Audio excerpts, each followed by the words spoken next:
நான் 8th standard படிக்கிறேன். நான் படிக்கிற ஸ்கூல் நல்லமனாக்கம்பட்டி. இப்போ நான் ஒரு கதை சொல்ல போகிறேன். ஒரு ஊரில் பீமான்னு ஒருத்தர் இருந்தாராம். அவர் ஒரு விவசாயம். அவர் நல்ல விவசாயம் பண்ணுவாராம். ஒரு நாள் மழை வந்து அவரோட பயிரெலாம் நல்லா வளர்ந்துச்சான். ஆனால் கொஞ்சம் நல்ல சூரிய ஒளியில் அதெல்லாம் கொஞ்சம் காஞ்சி போச்சு. அப்புறம் அவர் தண்ணி கஷ்டப்பட்டு வந்து ஊற்றுனாராம். அதனால் அவருக்கு நல்ல விளைச்சல் வந்துச்சான். அதை போய் அவர் விற்றாராம். அதுக்கு அவருக்கு நல்ல சம்பாத்தியம் கிடச்சி அதை வச்சு குடும்பத்தை காப்பாற்றினாரு. ஆனால் பக்கத்து வீட்டுக்காரங்க நினச்சி, என்ன இவன் இப்படி இவன் மட்டும் இவ்வளோ அதை அதிகமாக சம்பாதிக்கிறான், நம்மளால் சம்பாதிக்கவே முடியலை.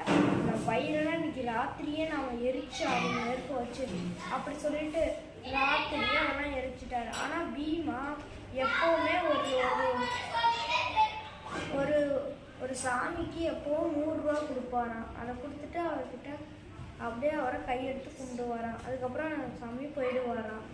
அப்படியே அந்த பீமாவுக்கு அவர் ராத்திரி தூங்கினதுக்கப்புறம் அவர் வயலில் போய் நெருப்பு வச்சுட்டாங்க. அவங்களுக்கு யாருக்கும் தெரியாது. காலையில் பீமா தண்ணி எடுத்துட்டு ஊற்ற வரும்போது வயிறுலாம் எரிஞ்சதை பார்த்து அவருக்கு ரொம்ப கவலை ஆயிடுச்சு. அப்போ சொன்னார், என்ன இது பயிரெல்லாம் இப்படி எரிஞ்சு போச்சு, இனி நான் என்ன செய்வேன் அப்படின்னு அவர் ரொம்ப அழுதான். ஆனால் ஒரு விஷயம், பாதி பயிர் மட்டும்தான் இருந்துச்சான்.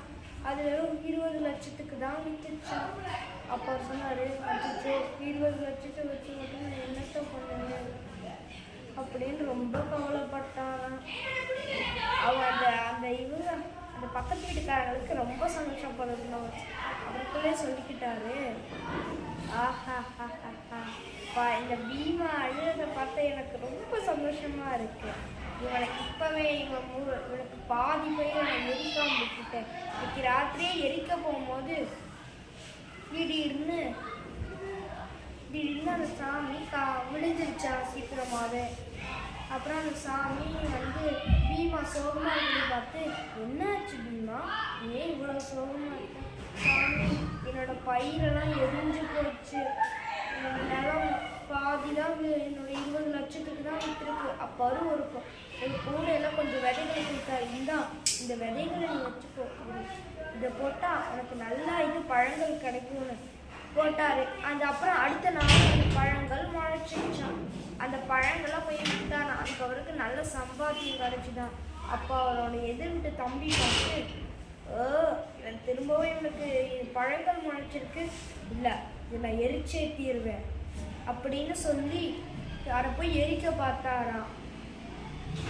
அப்போ அந்த பழங்கள் எரியவே இல்லையாம். ஏன்னா அப்போ சொன்னாரு, அட